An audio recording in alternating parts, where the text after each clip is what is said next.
Donald Trump continues to rely on executive orders instead of negotiating deals with Congress. Now, on Saturday, he signed 4 executive actions for coronavirus economic relief. Now, the executive actions defer payroll taxes through the end of the year. Now, they also defer student loan payments, discourage evictions, and extend unemployment benefits that expired last week. Now, today we have our money expert, Jini Thornton, here to help us understand why Trump did and did not, what he did and what he did not do.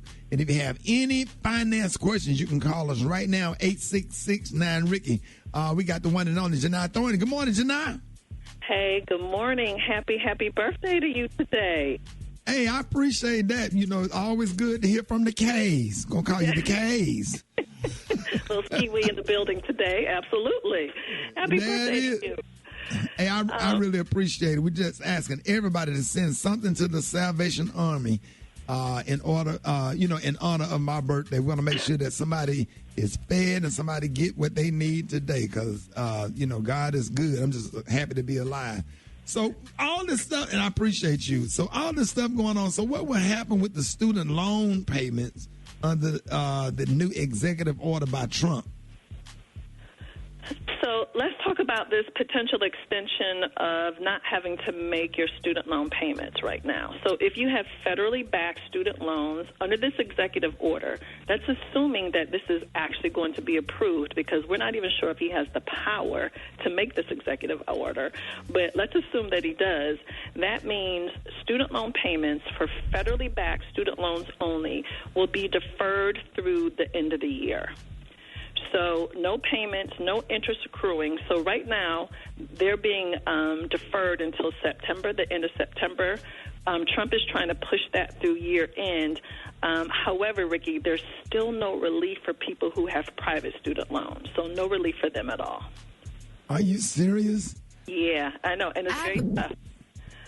I have a question about the student loan. So you're saying defer. Can you explain what that means? Does that mean that at the end of the year, we're going to have to pay all of the money that we should have paid throughout the year? Or does that mean that we start then paying our month-to-month payment again?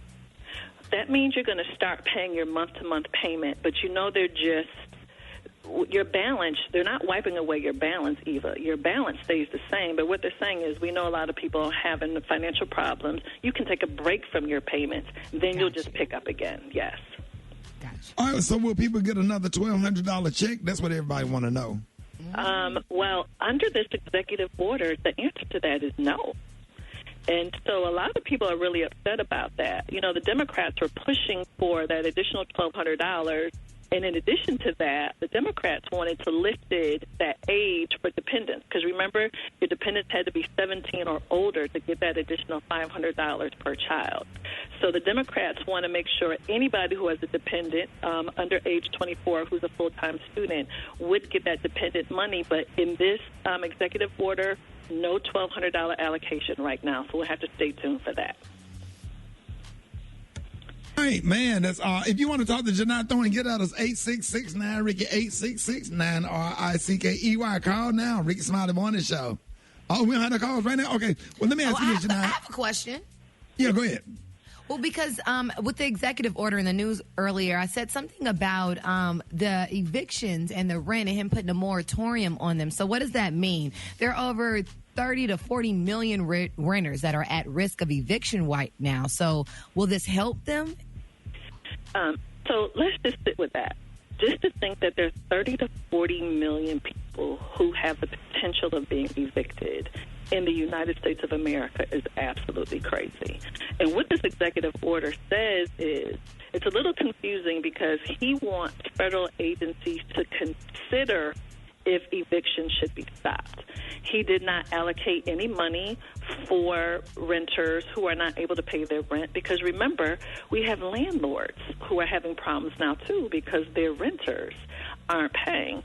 So the language is a little interesting. So he's asking the Treasury Department and HUD to identify federal funds instead of saying, hey, here's some money, we're going to help these renters out. That language is unclear. So we don't have a moratorium, which means you don't have to make payments right now. That language is not clear. And The big one, of course, is this unemployment. So we know people have been getting this extra $600 a week. And you know what the Republicans are saying, that people aren't going back to work because they're making more money staying at home. But one thing is clear. The people who are getting that money, regardless if it's more money than they were getting before, they're spending that money. That money is going right back into the economy. So what Trump is proposing is an extra $400 per week. $300 of it would come from the federal government. The other $100 would be an additional payment from the states. But we all know the states are having economic problems right now. So for him to try to push additional spending on the states, how is that even going to work? And what's really tricky about this part, Rickey, is this, that he wants this money, this extension of unemployment, which he wants it to go through the end of the year. He wants this to come actually from the Federal Emergency Agency, so like FEMA.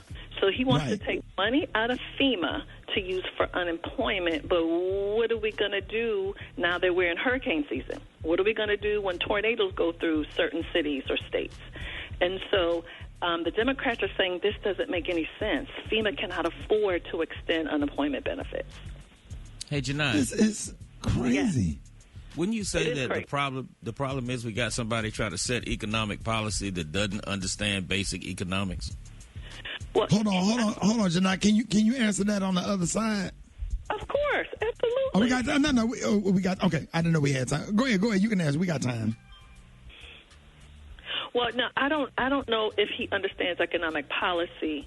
In addition, I don't know if he understands the real needs of the people, because just because certain situation is happening for a few people, the masses are still experiencing major economic difficulty right now. So you got to understand the people, but you have to understand policy. And the other thing, too, is what does he have the power and the authority to do for real? How are you going to take FEMA money to use it for unemployment? That doesn't even make any sense. Wow. All right, Jini, let everybody know how you could be reached. If anybody have any question on taxes, finances, or anything, how can they contact you? So if you have any questions about stimulus or anything else, you can follow me at Jini Thornton. That's JiniThornton. All right, y'all, the one and only Jini Thornton. Thank you, Jini. Thank you, Jini. All right, y'all, coming up next, man, State of Black America with Mark Morial. Up next, you don't want to miss the Rickey Smiley Morning Show.